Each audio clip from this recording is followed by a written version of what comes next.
Yo, what's up, guys? Took me a while to get down here on the ground. But yeah, so I figured I would talk a little bit about the process now that it's happened, and I've had some time to kind of think it through. Um, so I'll just talk about how I feel right now too. I'm starting to be able to walk again pretty normally. It's Tuesday. It's Monday. So it's Monday. So I had the end of Saturday after the run, and then all day Sunday, and then today. Um, so I guess it's day two. Up until today, everything was miserable. I like walking. It took me easily like 5 to 10 minutes to walk across my house, which is small, very small. Every step was just like limping, almost like falling over, trying to catch my balance. It's like crazy. It's just like standing up and sitting down. It took so long and it was very difficult. And yeah, today I stood up and kind of like stretched a little, and I can walk. Like it's it's still a little labored, but yeah, it's all right. It's definitely not pretty, but it's all right. But yeah, so the process. Well, one thing I'll say about this whole thing is, I guess I've been filming this little prep thing took like 8 months. I want to say. I think I started in March. But really, this kind of started for me around this time last year. Um, I got the walking pad that I've been running on and walking on for, I believe I got it as a Black Friday sale last year. And at that time, I was definitely averaging like probably like 500 steps a day. I mean, I was just walking around my house, like to the bathroom, whatever. Very, very sedentary. And when I started walking, I could barely walk at all without like my legs getting completely messed up. And then after a couple months, I guess March, like, so I'd been walking for like 3, 4 months, and I just got randomly recommended a YouTube video by a runner who was like doing a podcast, and they were talking about your first marathon. And like 5 minutes into that hour-long episode, I signed up for the Richmond Marathon. So that's kind of how this all started. Um, but yeah, I mean, I'm pretty proud, I guess, of the way things progressed overall. Just from where I started and where I am now, physically. But yeah, I think if I had to go back and do the training again, I would probably do it a little different. It's hard just because of where I was starting. But I think if I went back and did it again, I would definitely run outside more. Which, to be fair, wasn't like a super conscious choice I made to be like, yeah, I'll just run on a treadmill all the time and that'll be fine.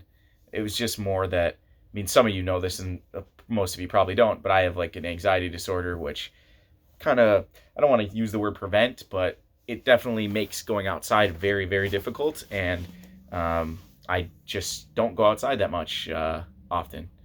So, there's times where, I was going outside more, and then I would go to the trail more. And there's times where I wasn't, so I wouldn't. And that's just kind of how it ended up being. But yeah, like, I think there's a lot of work that your lower legs and your feet have to do when you're on the road because it's uneven, that you don't get from a treadmill. And I think that's the main thing, is on a treadmill my feet can just like, perfectly land and everything's fine, but all the like micro adjustments you're making on a trail or on concrete or whatever, that stuff, I think building up those muscles would have been good.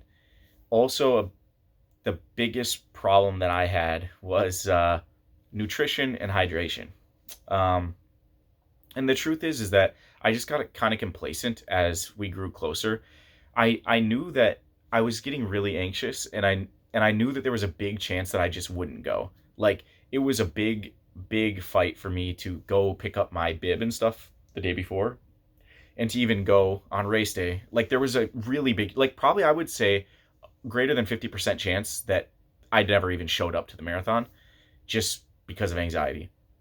And it's not the most useful way, but how I've found to manage my anxiety a lot is I will just kind of set a plan in motion, and then like I will kind of, dive in on the details, figure out a plan, and then I will just let it go, and I will never think about it again, and I will just execute it as best as I can.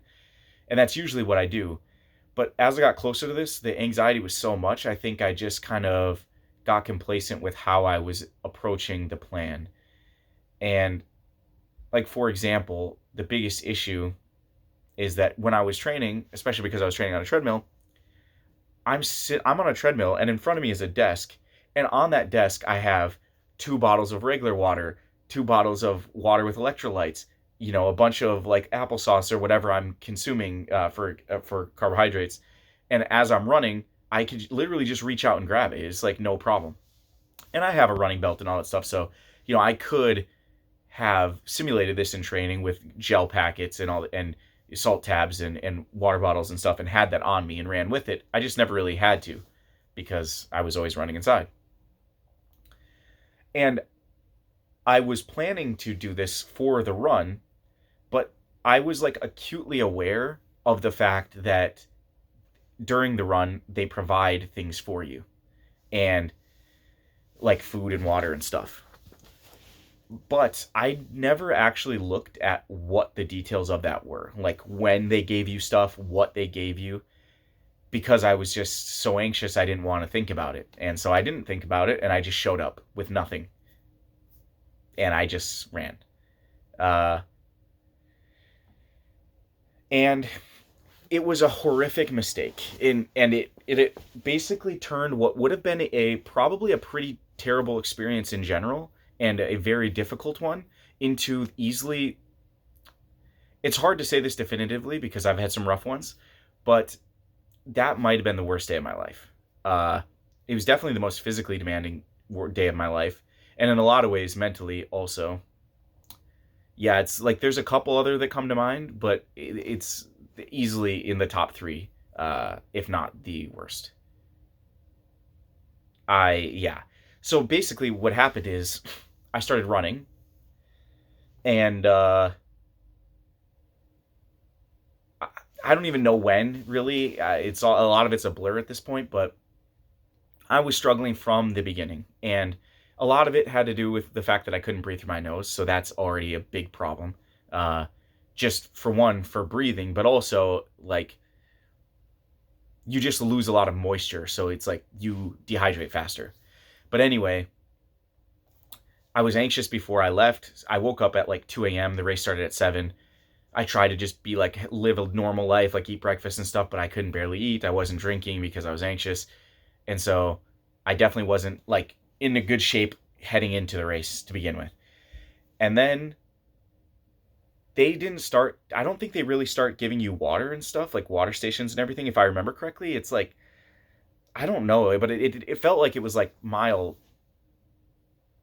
I don't know. I think in the beginning it's more spread out. Like I think at mile 5 they might be like water. And when I say water, you run past, they're holding out a cup, and it's like a little shot of water. Um, like maybe like mile 5, and then mile 8, and then at mile like 10 plus is when you'll start seeing like gel packets that are basically, yeah, if you don't know what this is, it's like, imagine like a little, like for kids, like a applesauce packet or something, but it's a gel, and it's just really condensed sugar, usually electrolytes, maybe some caffeine, and you just suck it up, and then like whatever, and that's it. And it tastes horrific, by the way, but yeah. Anyway, that stuff was happening like later in the race, and then like pickle juice and all this stuff to like help with cramping, that happens later. And a lot of the reason for this is because it's kind of based off of the better runners, right? And I don't know the exact numbers, but you want to take like a certain amount of electrolytes, a certain amount of carbohydrates, like every like 45 minutes to an hour. Well, if you think about like how fast a fast runner would be running a marathon, they're going to be running it in like 2.5 or whatever, 2.5 to 3.5 hours. So for them, it makes sense, this pacing, to like, get a shot of water, get some electrolytes, and plus everyone was carrying, food and their own hydration and stuff on their body, and I wasn't. Um, and so for me, because I was running slow, it by the time I got to these aid stations, it was already too late. Like, I'd already been running for too long without this stuff, and by like in the like mile 10 to 11, 12 range, I started cramping every leg, every muscle of my lower legs, both calves, both quads, hamstrings, everything fully cramped every time I would try to run. Uh, and yeah, just by the end, I don't know when, like, the pain, it was mostly muscular pain, or yeah, muscular pain at first, and then as it went on, like, I don't know when, but by like mile 16, 17, 18, every step felt like, without exaggerating too much, it felt like my feet were going to break. It felt like my hips were going to, something was going to happen bad with my hips. Like, it felt like my hip flexors were snapping. It felt like my hips were coming out of the socket. It felt like the tendons in my knee were going to snap. Every step was fucking horrific. And the only reason that I didn't quit, frankly, is because of how many people were there. I kept thinking in my head, basically, to put this into perspective for those of you who've never done this, it's called Richmond Marathon, the friendliest marathon in the world, and that might be the case. I don't really know what other ones are like, but it was insane, the amount of people. Like, for the entire 26 miles, there's just people on both sides of the street cheering, holding up signs, trying to give you high fives, in a lot of cases trying to give you stuff. So people are giving you candy, and like, they have their own like pickle juice and Gatorade and stuff like set up, and there's kids trying to like hand you candy and stuff and like cheering for you. It's, yeah, I mean, I kept thinking in my head, like, I'll quit as soon as I get past these people, like, because there's people all around. As soon as I get past them and there'll be no people, no one will see me quit, I'm gonna quit. And then there'd be more people, and then I'm like, okay, well, surely after them I'll quit.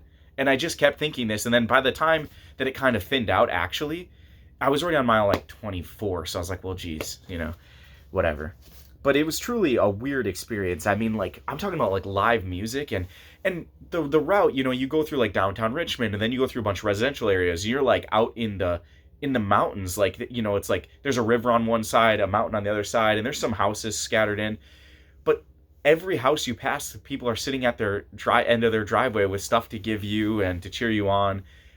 People in the mountains are even they've set up with like a band. There's a band playing like live music with a speaker. It was the most weird experience I've ever had in my life. And people are like, there's like coaches kind of running, and then they learn your name. So the whole time I'm running, there's people like cheering me specifically, calling my name. Yeah, that was a crazy experience. But like I said, I mean, just the challenge of the physical part. I don't think, like, I'm not saying it was harder for me than it would be for anyone else. I don't know what other people are experiencing, but I just don't think that people are like fully cramped and stuff like that, like I was. But yeah, I mean, I was so discouraged. Like, I would just try to jog and I would just start cramping like crazy, and I couldn't control my legs. So then I would like try to walk for a little bit, but even walking felt fucking miserable. So yeah, that was a crazy, crazy experience. And my time, by the way, for anyone who's wondering, because when I started this, I thought I signed up in the 4-hour 15 to 4-hour 30 minutes time range. And then as this was approaching, I said, that would be nice, but man, if I'll probably get closer to like 5 hours or something, but just finishing, I'll be happy. It took me 6 hours and 50 minutes. Yeah, that was insane. Like, I can't even express, like, that's a 15-minute mile average. And the second half took like 3 times as long as the first half. I was on pace. I was on pace for like a 4:30 for the first half. And holy fuck, was that a mistake. I don't know if I could have if the how difficult the back end is. I think it was inevitable to some degree because of all the mistakes I made. But I think I could have mitigated a lot of it if I had started slower. If I had just started in like, instead of with the 4:30 group, if I had started with like the 5:30 group, I think it would have been much better. I think it still would have been really difficult. But yeah, I mean, what a humbling and challenging experience. I don't even know what to say. I mean, yeah, that was I think if you wanted a blueprint on how to run a marathon correctly, you would just watch everything that I've done here and do exactly the opposite. I mean, just a truly truly you couldn't make, there's not a single mistake you could make more than what I did. I don't think. I think every step of the way, from training to the weeks leading up to the day of to during, is just a true masterclass on how to do everything wrong. Um, but I guess I did it. I wanted to do this. I set out a goal to do this, and I did it. And I think that's cool.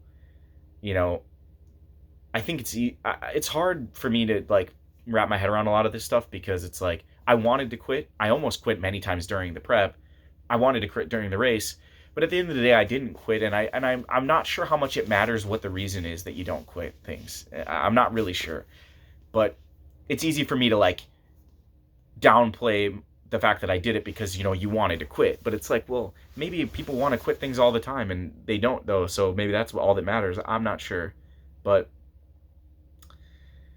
yeah, I think there's a lesson to be learned here for me personally, also in the fact that what was the catalyst for me not quitting was people being around, because of how isolated I live my life. I think it's easy to convince myself that I don't like people that much and I don't want people to be around that much, but I think there is kind of power in having people around, even if it's just for like the shame of failing in front of others. But yeah, I don't know. There's a lot to learn, and I still have a lot to think about this whole thing.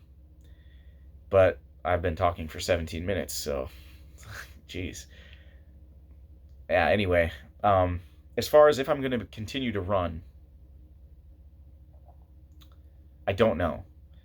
As of right now, I have no plans to continue to run, but that's because I can barely walk. So I mean, I don't know. Like, we'll see what happens. I think for me, if I had to guess, the next stage of this looks like for me uh, is lifting weights mostly, but running. I think I'll probably run a few times a week, but focus on lifting. And really, I just want to lose weight. Um, I think that is going to be the thing that makes me feel the best, like just physically. And then if I do want to run more, I'll be running in the meantime, casually, I guess. And once I'm lighter, every pound I lose running will just become easier and easier.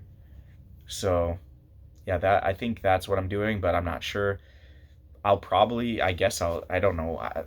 I guess I'll keep like uploading videos. Maybe I don't know. I guess we'll see. If you don't see a video from me ever again, just know that I'm not exercising. So I guess if I continue to exercise, I'll keep uploading.